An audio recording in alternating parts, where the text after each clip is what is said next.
That's a supervolcano that is a continent killer, and it blows every 600,000 to 800,000 years, and everyone dies.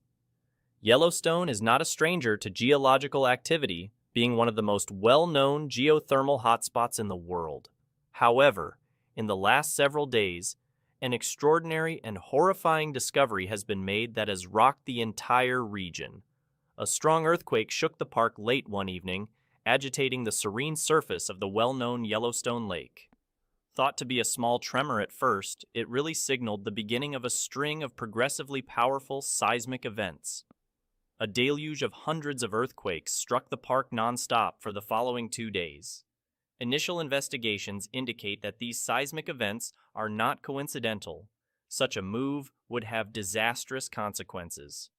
As the quakes continue, the fear of a catastrophic volcanic eruption looms large.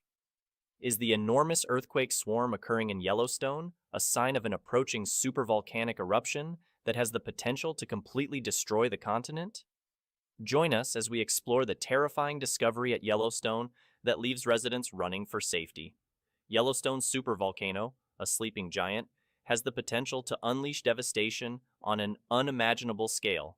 The public and scientific community are on high alert because of the terrifying prospect of such an eruption.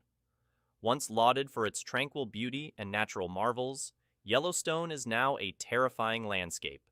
On August 29, 1870, a 30-year-old Army lieutenant by the name of Gustavus D. climbed Mount Washburn, which was located above the Yellowstone River, as part of an exploration mission in the Yellowstone region in Wyoming Territory. As he peered south, he could see that a section of the Rocky Mountains was devoid of mountains. The only hills for what seemed like an eternity were off in the distance, encircling a massive forest basin like parentheses. For Don, there was just one possible explanation for the absence of substance. The Great Basin, according to him, has been formerly one vast crater of a now extinct volcano. The lieutenant was correct. Yellowstone is, in fact, a volcano, and not just any volcano. The oldest, most famous national park in the United States sits squarely atop one of the biggest volcanoes on Earth. On the other hand, D was incorrect in one very important regard. There is still life in Yellowstone's volcano. It is still very much alive to a disturbing degree. Supervolcanoes are a whole different ballgame from regular volcanoes. Some scientists use supervolcanoes to describe extremely violent and loud explosions, but there is no universally accepted definition of the phrase. Any eruption that ejects more than 240 cubic miles of pumice and ash in a single event is considered a supervolcano, according to the U.S. Geological Survey. This is more than 50 times larger than the notorious Krakatoa eruption of 1883, which killed over 36,000 people. Supervolcanoes flatten mountains that have been formed by volcanoes. Volcanoes wipe out life for miles around, while supervolcanoes alter the climate on a global scale, threatening the extinction of entire species. Even though no supervolcano eruption has ever been witnessed by humans, scientists have managed to reconstruct the characteristics of such an explosion.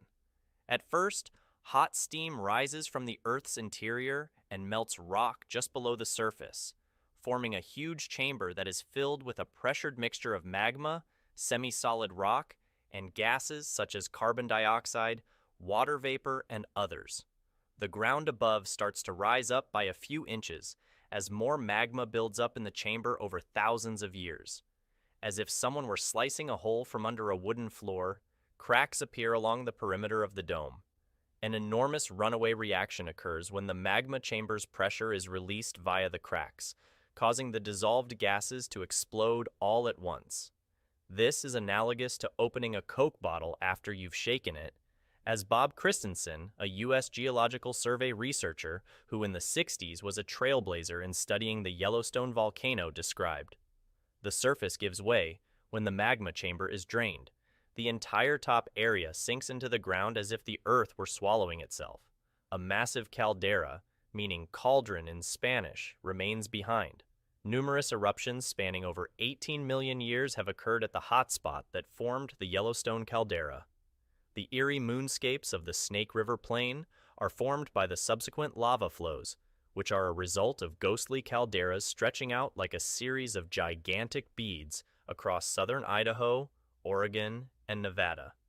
This is all due to the fact that the hotspot is firmly anchored in the earth and is being pushed southwest by the tectonic plate above it. Have you ever experienced an earthquake in Yellowstone? Even if you deny it, there was probably a minor earthquake when you were there. Every year in the Yellowstone region, there are an average of 1,000 to 3,000 earthquakes. Few are large enough to be felt, but those that are, like the infamous 1959 earthquake, are the exception. When it comes to seismic activity in the U.S., Yellowstone is right up there with the worst of them. Seismic activity in the Intermountain Seismic Belt, which includes the park, can be felt north to south across the states of Montana, Wyoming, Idaho, Utah, Nevada, and Arizona. Geysers and hot springs, two of Yellowstone's most recognizable surface features, are the product of the park's underlying volcanism, which is itself an active volcano. Rock breaks along fault lines that have been overstressed to their breaking point during earthquakes, which are frequently the consequence of a mix of tectonic and volcanic forces. The energy is subsequently dissipated in the form of seismic waves, which propagate rapidly through the adjacent rock and cause reverberation. One positive aspect of earthquakes is that they prevent natural phenomena like Old Faithful and other geysers and hot springs from being dormant by keeping the plumbing system open. Earthquakes in Yellowstone help to maintain hydrothermal activity. Mineral deposits may eventually seal off the tiny fissures and conduits that bring hot water to hot springs and geysers if earthquakes don't shake the earth periodically. In most cases, humans do not experience earthquakes with a magnitude below 3.0. Structures can only be damaged by earthquakes of magnitude 4.0 or higher, while the ground can only be ruptured by an earthquake of magnitude 6.5. Seismic events in Yellowstone over magnitude 6 are rare, although they do happen.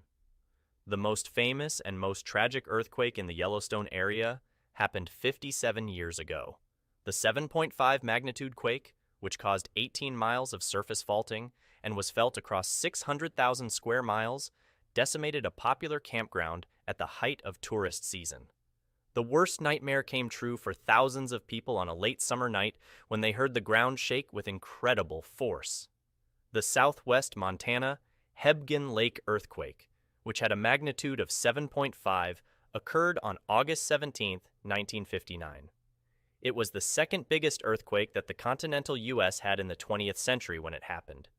Even now, people may feel the aftershocks of this earthquake, which ranks among the biggest in U.S. history. Hebgen Lake is a huge artificial reservoir, and to the west of it, the modern-day Madison River Canyon extends for miles. Just beyond the line of sight from Highway 287 is the 1,914, completed Hebgen Dam at the canyon's head. The renowned blue ribbonfly fishing waters of the Madison River flow into and out of the lake. Prior to the quake, the Madison flowed from the dam outlet through a tucked-away canyon of the Madison Range toward Ennis. On either side of the timber-laden valley sat steep slopes coated with rocky outcroppings and dense forest. At the foot of the canyon, the river dropped in elevation, entering the expansive Madison Valley. Just before the foot of the canyon sat Rock Creek Campground, a then popular resting ground for tourists visiting Yellowstone National Park. The first tremor didn't last more than a minute. A vertical 20-foot wall of bare earth was left behind when the earth slid downwards along the fault line. In a matter of seconds, an enormous slab of loosely attached material broke away from the north-facing slope of the canyon shortly after the tremendous earthquake and dropped quickly into the valley, tearing trees and hurling stones weighing thousands of pounds into ferocious chaos as it went. Several miles downstream from Hebgen Dam, a new natural dam was created at the base of the canyon when rubble fell to the floor. As the Madison River inundated the canyon behind the slide, it engulfed trees and campers, creating the foundation for Earthquake Lake. The Hebgen Dam was already in a precarious position when large waves known as seiches breached it. The inhabitants of Ennis were forced to flee their homes not long afterward, due to the widespread concern that the dam might collapse. The night was filled with fear and mayhem. Scattered families fled through the darkness. Those who could scrambled for high ground as the newly formed lake rose to swallow their campsites and cars. Others, trapped by the rising water, screamed for help. It would be many long, dark, and terrifying hours before dawn, and it would be many days before it was known just who had lived and who was lost. The final tally was 28 fatalities, with 19 more believed to be trapped under the rubble of the avalanche. Officials evacuated hundreds of casualties from Refuge Point, an accessible but elevated Point A. After the earthquake, damaged roads and bridges were rebuilt and debris was cleaned by the state. Much of the roadway was reopened in only a few days. It just took a few weeks to fix the Hebgen Dam, and it held. In Yellowstone National Park, thermal features experienced changes, including the Old Faithful Geyser, the park's most visited attraction. Before the quake, Old Faithful's average eruption interval was 65 minutes. Within 2 to 3 years following the earthquake, Old Faithful's average eruption interval increased to 74 minutes. Sapphire Pool, a hot spring in Yellowstone's Biscuit Basin that had been relatively silent before the earthquake, started erupting at a height of more than 200 feet within a few days. The eruptions destroyed the biscuit-like formations, the basin's namesake. Steamboat, the world's tallest geyser, located in Yellowstone's Norris Geyser Basin, awoke from its 50-year dormancy when it erupted in 1961, less than 3 years after the 1959 earthquake. From Highway 287, you can see the whole bare slope. The trees that once lined the Madison River now stand gray and waterlogged at the bottom of Earthquake Lake, protruding from the surface as a memorial of the landscape that used to be. The largest Yellowstone earthquake since the early 1980s occurred on March 30th, 2014. The magnitude 4.8 quake was centered 4 miles outside Norris Geyser Basin and was felt throughout parts of Montana and Wyoming. A vast geological monitoring system is situated within Yellowstone, although it is largely undetectable to the uninitiated tourists. Earthquake swarms are common in Yellowstone, say seismologists from the University of Utah who run 26 seismograph stations across the park. Small earthquakes that happen in a concentrated region, often more than 100 in a day, are called swarms. Between Old Faithful and West Yellowstone, approximately 2,000 earthquakes were detected in the first half of 2010. Scientists are able to better comprehend and record the subsurface geology surrounding and under Yellowstone with the help of this extensive monitoring system. The last 3 super eruptions have been in Yellowstone itself. The most recent 640,000 years ago was 1,000 times the size of the Mount St. Helens eruption in 1980, which killed 57 people in Washington. But numbers do not capture the full scope of the mayhem. According to scientific calculations, the ash pillar from the Yellowstone explosion ascended to an altitude of around 100,000 feet, depositing a blanket of debris that extended from the western United States to the Gulf of Mexico. Aerial gray clouds of pyroclastic flows, which are dense toxic sludge, rock, and gas, superheated to 1,470 degrees Fahrenheit, swept across the terrain. A thick, hot mass stretching hundreds of feet across the once verdant terrain bonded itself. Like asphalt, descended from the heavens and filled whole valleys, and this was just the least violent part of Yellowstone. A nearly twice as powerful eruption occurred 2.1 million years ago, creating a crater the size of Rhode Island. A smaller but equally destructive eruption occurred between the two around 1.3 million years ago. Each time, the whole planet would have felt the effects. Gases that rose into the stratosphere combined with water vapor to form a thin haze of sulfate aerosols that reduced the amount of sunlight reaching Earth, possibly causing a volcanic winter. Some scientists believe that our own species' DNA may have preserved evidence of this disaster from about 74,000 years ago when a supervolcano in Indonesia called Toba erupted. After the eruption, there was a volcanic winter that may have triggered a worldwide chilling phase that nearly wiped out humanity, reducing the human population to a few thousand people. The supervolcanoes may have been violent, but all they've left behind is a subtle feeling of absence, Erosion, glaciers, and minor eruptions, the most recent of which was 70,000 years ago, have all contributed to filling the Yellowstone caldera with lava flows and ash. Any remaining wounds are concealed by tranquil woodlands. Unless you possess exceptional eyesight or are being hushed by a geologist, it becomes nearly hard to discern because of the cumulative impact. Meanwhile, the island of Santorini is hiding an explosive secret. The current day is still very much affected by the eruptions of the past. The Yellowstone caldera's nutrient-poor soils are ideal for the park's predominantly lodgepole pine trees. In a similar vein, grizzlies and black bears rely on the nuts produced by whitebark pines. Naturally, the land is still in a state of actual boiling over. The trout that ride in the rivers would not be so abundant without the warming effects of the hydrothermal springs at the bottom of frigid Yellowstone Lake. The park roils with geysers, ferals, mud volcanoes, and other hydrothermal activity. Half the geysers on the planet are in Yellowstone. The hydrothermal features change constantly in temperature and behavior, with new ones popping up in the forests, spewing clouds of steam visible from airplanes, and exuding vapors that have been known to kill bison on the spot. The features, temperatures, and behaviors are also subject to regular modification. Despite Yellowstone's volcanic origins, the park went unstudied for decades following federal studies in the late 1800s. Afterward, in the late 1950s, Francis Joe Boyd, a young doctoral student at Harvard, became fascinated by welded tuff, a thick coating of heated and compacted ash. This formation indicated the existence of pyroclastic flows, which had occurred during a recent explosive eruption. Two separate welded tuffs were discovered by Bob Christensen in 1965, and a third was located the following year by him and his colleagues. They used potassium-argon dating to figure out that the three tuffs came from three separate eruptions. All three eruptions left behind massive calderas, but the most recent one completely covered over their remnants. Then, in 1973, while working on Peel Island in the south arm of Yellowstone Lake with a co-worker, Bob Smith discovered something strange. Some trees along the beach were half buried and dying. In 1956, he had done some work in the area, and he intended to return to the same boat dock he had used then. However, the dock was likewise swamped. What was going on?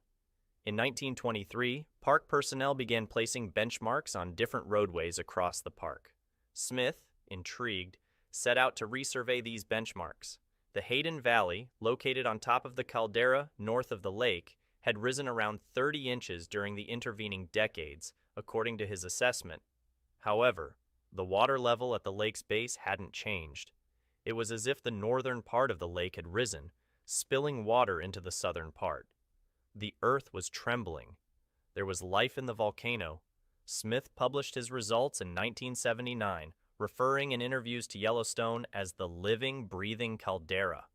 Then, in 1985, heralded by a swarm of mostly tiny earthquakes, the terrain subsided again. Smith modified his metaphor. Yellowstone was now the living, breathing, shaking caldera. Since then, Smith and his co-workers have exhausted all possible avenues in their quest to see what is beneath the park. The underground volcanic system's size and potential have been revealed gradually by analyzing the propagation of earthquake-generated sound waves through different densities of subsurface rock. Scientists have found that a massive plume of hot rock, rising from the Earth's upper mantle and tilted downward to the northwest by 60 degrees with a base perhaps 400 miles below the surface, feeds the magma chamber. The ground rises as the plume increases the heat entering the chamber. Because little earthquakes release hydrothermal fluids to the surface, the pressure inside the chamber decreases and the ground begins to sink again. After the 1985 earthquake swarm, Yellowstone fell 8 inches over the course of a decade or so. Then it rose again, faster this time. Since 2004, portions of the caldera have surged upward at a rate of nearly 3 inches a year, much faster than any uplift since close observations began in the 1970s. The surface continues to rise despite an 11-day earthquake swarm that began late in 2008, causing a flurry of apocalyptic rumors on the internet. The enormous, colossal then becomes, will it blow again? Some type of explosion is almost inevitable. It could be little compared to the 1991 eruption of Mount Pinatubo in the Philippines, which killed 800 people. The Hunga volcano, meanwhile, set out the most powerful electrical show ever recorded, with a power output hundreds of times that of an atomic bomb. After weeks of grumbling and spitting ash, the underwater caldera near the tiny kingdom of Tonga reached an unexpected fever pitch on January 15, 2022, in the world's largest volcanic eruption in more than 100 years. The Hunga volcano belched 2.3 cubic miles of molten rock and vaporized 146 teragrams of water, enough to fill 58,000 Olympic swimming pools. The resulting plume, which consisted of evaporated salt water, lava fragments called tephra, and volcanic gas, towered 36 miles high, nearly reaching space. Volcanologists were rattled by what early measurements revealed: a massive lightning ring growing at a rate of about 180 miles per hour from the epicenter of the eruption. Volcanic lightning is well documented. Even Pliny the Younger mentions it in his account of the eruption of Mount Vesuvius in 79 AD. But I don't think any of us really expected to ever see a 280 kilometers diameter donut of electrical discharges, says Alexa Van Eaton, a physical volcanologist with the United States Geological Survey and lead author of a new paper on the Hunga event. Based on his findings, Van Eaton concludes that the eruption produced the highest recorded rate of lightning strikes at 2,600 per minute at its height. That's twice as much as the previous record holder, a U.S. Southeast thunderstorm in 1999, when NASA counted 993 flashes a minute. After combining data from several remote monitoring systems, she and her team believe they've reconstructed how it happened. Plume particles surfing a volcanic gravity wave created the perfect storm for record-setting lightning. Volcanologist Cato Simony of Germany's Ludwig Maximilian University of Munich said that since only a small fraction of the world's active volcanoes are under direct observation, scientists often rely on data gathered from other monitoring networks to piece together the timing and nature of ongoing eruptions. Lucky for us, a U.S. weather satellite inadvertently snapped a photo of the Hunga eruption from above, so we could see how the plume was growing. However, the lightning detection mechanism aboard the satellite detected only infrequent flashes. Listening to the radio would allow Van Eaton to trace the lightning ring. Thunder isn't the only sound lightning makes. When lightning streaks across the sky, sometimes you see it pulse, you see it flicker a couple of times. Van Eaton says that pulse is electrons moving through a plasma channel, creating a powerful electromagnetic signal that manifests as both visible light, the bright flash, and radio waves outside the range of human hearing that can be detected thousands of miles away. 3 ground-based lightning detection networks picked up on radio waves from the Hunga eruption, and by meticulously combining their data, Van Eaton and her team were able to plot the location, intensity, and timing for more than 200,000 lightning flashes. Researchers attribute the unprecedentedly high lightning counts observed during the Hunga event to the massive injection of hot salt water into the sky, and the location data confirms this theory.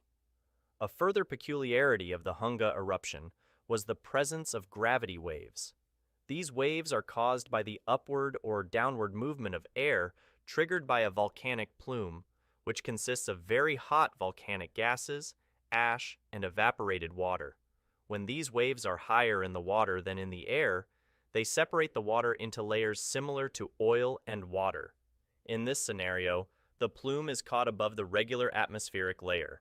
Thus, instead of falling straight down, the object's gravity compels it to spread out horizontally as it falls, resembling ripples in a pond.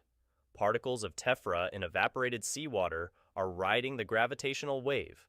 Rapid cooling occurs as water vapor ascends into the atmosphere, producing ice crystals and graupel, which are small, soft hail pellets. As they scrape against one another, the ice particles build up static electricity, creating what Bruning calls dipping dots of electrical charge. While this ice charging process is also responsible for the formation of lightning in a typical thunderstorm, the addition of silica charging by tephra during volcanic eruptions gives the process A unique twist. Gravity waves, according to Van Eaton and her colleagues, are ideal for producing lightning because of their leading edge. Because of the wave's sharp edge, smaller particles such as ash and ice crystals may be pushed upwards by the force of the wave, while larger, denser particles like graupel or tephra may be pushed downwards like surfers riding a wave. That facilitates the formation of separate charge regions, which in turn prepares the ground for lightning to rectify the imbalance. According to Bruning, the researchers have provided a compelling physical explanation for a puzzling occurrence that has baffled meteorologists and volcanologists. However, there are numerous unanswered questions. The lightning ring seems to fade away at one point, as pointed out by Van Eaton, but suddenly, the donut hole is filled back up with thousands of flashes. Why care about volcanic lightning? Scientists have discovered that monitoring volcanic lightning could be a lifesaver when it comes to no-casting, predicting when eruptions will occur. Because of the thick plume that forms during volcanic activity, satellites are unable to detect when an eruption has ended or when new lava jets are beginning to emerge. Real-time data will help scientists make better decisions about public health and evacuations as they gain a better understanding of how volcanic lightning forms. Ash from volcanic eruptions can cause problems for planes and the people living nearby. The question of when the Yellowstone volcano will erupt is a common one among tourists. That question remains unanswered. The current hibernation period may extend for thousands of years, beyond the 70,000 years that have already passed. The likelihood of a complete caldera-forming eruption, a disaster that might cause the deaths of countless thousands of people and plunge the planet into a volcanic winter, is uncertain. It could occur within our lifetimes or 100,000 years from now. Yellowstone will reawaken someday to host more eruptions, and if it does explode, perhaps some fortunate souls will escape unscathed.